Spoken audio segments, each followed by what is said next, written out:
കേന്ദ്ര ഗവൺമെൻറ്റിനെ സംബന്ധിച്ചിടത്തോളം ആ ഗവൺമെൻറ് ഫാസിസ്റ്റ് ഗവൺമെൻറ്റായി എന്ന് ഒരു ഘട്ടത്തിലും CPM പറഞ്ഞിട്ടില്ല. ഫാസിസത്തെ സംബന്ധിച്ച് വളരെ വ്യക്തതയുള്ള ഒരു നിലപാടാണ് ഈ മോഡി ഗവൺമെൻറ്റിനെ കുറിച്ച് നമുക്കുള്ളത്. അതിന് ഫാസിസ്റ്റ് സ്വഭാവമുണ്ട്, നിയോ ഫാസിസ്റ്റ് സ്വഭാവമുണ്ട്. അതിലൊന്നും ആരും അതിനെ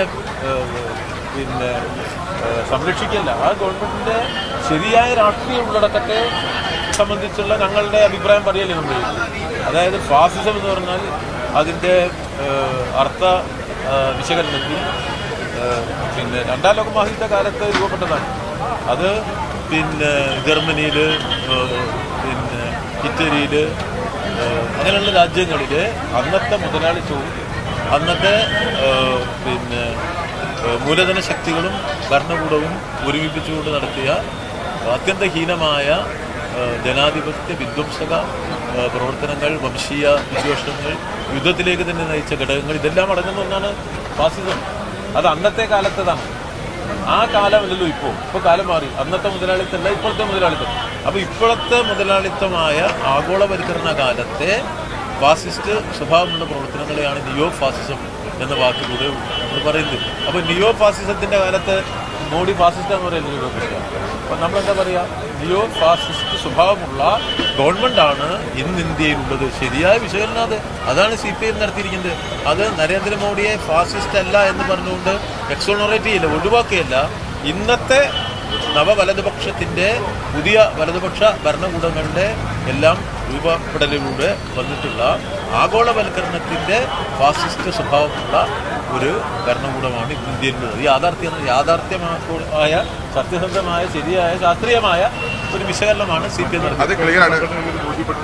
CPIയുടെ സംസ്ഥാന സെക്രട്ടറി എന്ന് പറയുന്നത് ഈ നിങ്ങൾക്ക് മാറി ചിന്തിക്കേണ്ടി വരും. കാരണം ഫാസിസ്റ്റ് സംഘടനയായിട്ടുള്ള RSS ഭരിക്കുന്ന കേന്ദ്ര സർക്കാർ ഫാസിസ്റ്റ് തന്നെയാണ്. ആ ചിന്താഗതിയിലേക്ക് CPM എത്തേണ്ടി വരും എന്നാണ് പറയുന്നത്. നിങ്ങൾ മനസ്സിലാക്കുന്നത് CPI ഒരു അഭിപ്രായം പറഞ്ഞിട്ടുണ്ട്. ആ അഭിപ്രായത്തോട് മറ്റൊരു രൂപത്തിൽ ഞാൻ പ്രതികരിക്കില്ല. എന്താ ഇതൊക്കെ ഓരോ പാർട്ടിയും സ്വതന്ത്രമായി എടുക്കുന്ന നിലപാടുകൾ. CPIയുടെ നിലപാടുണ്ടാവും, അത് അവരുടെ സ്വതന്ത്രമായ നിലപാടാണ്. അത് പല സന്ദർഭങ്ങളിലും CPMൻ്റെ അല്ലാത്ത നിലപാട് CPIക്ക് ഉണ്ടായിട്ടുണ്ട്. ആ സന്ദർഭങ്ങളെ ഞാനിപ്പോൾ ഓർമ്മിപ്പിക്കുന്നതും നല്ലതല്ല. അതുകൊണ്ട് ഞാൻ അങ്ങനെ പറയില്ല.